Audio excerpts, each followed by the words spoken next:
అంటే పోయిన 5 సంవత్సరాలు పోయినప్పుడు అప్పుడు నేను ఎమ్మెల్యే కూడా ఇప్పించాను. మళ్ళీ తర్వాత చాలా మంది వచ్చారు, రోడ్డు గురించి ఎవరు పట్టించుకోవాలి. మళ్ళీ తెలుగుదేశం గవర్నమెంట్ వచ్చింది, నేను ఎమ్మెల్యే అవ్వగానే ఫస్ట్ దాదాపు 4 కోట్ల పైన పెట్టి ఖర్చు పెట్టి ఇప్పించాను. కానీ మీరు బాధ్యత లేకుండా దాన్ని పెట్టి ఎట్లా పడితే చూపిస్తున్నాను. దానికి ట్యూబులు ఉంటాయి, ట్యూబులు లేకపోతే నేను కూడా ఇబ్బంది అనేమంది కాదు. అది జాగ్రత్త ఉంటే కనుక జనానికి ఇబ్బంది లేకుండా ఉంటుంది. రోడ్డు కూడా చాలా జాగ్రత్త పెట్టుకోవాలి.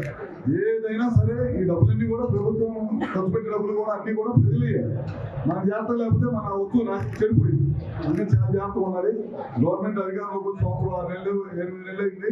అన్ని మంచి కార్యక్రమాలు చేస్తున్నాం. మీరు చెప్పినట్టు ఎలక్షన్ ముందు చెప్పినట్టు పెన్షన్ 4,000 పెంచాము, 6,000 పెంచాము, 10,000 చేసాము, 15,000 చేసాము. మళ్ళీ ఇంకా పెన్షన్దారులు చాలా మంది ఉన్నారు, 4,900 పెన్షన్ ఇస్తామని చెబుతున్నాం. స్కూల్లో పిల్లలు కూడా డబ్బులు ఇచ్చాము. అట్లా మహిళలకు కూర్చొని పోషించాము, రైతులకు డబ్బులు వేసాము. 1 కాదు 2 కాదు ఎన్ని కార్యక్రమాలు చేస్తా, సంక్షేమం చేస్తా, అభివృద్ధి కూడా చేస్తాం. రోడ్లు వేయటం కానీ, కమిటీలు షాదీకరణ గంట కానీ, పాడుపడిపోయింది నిర్లక్ష్యం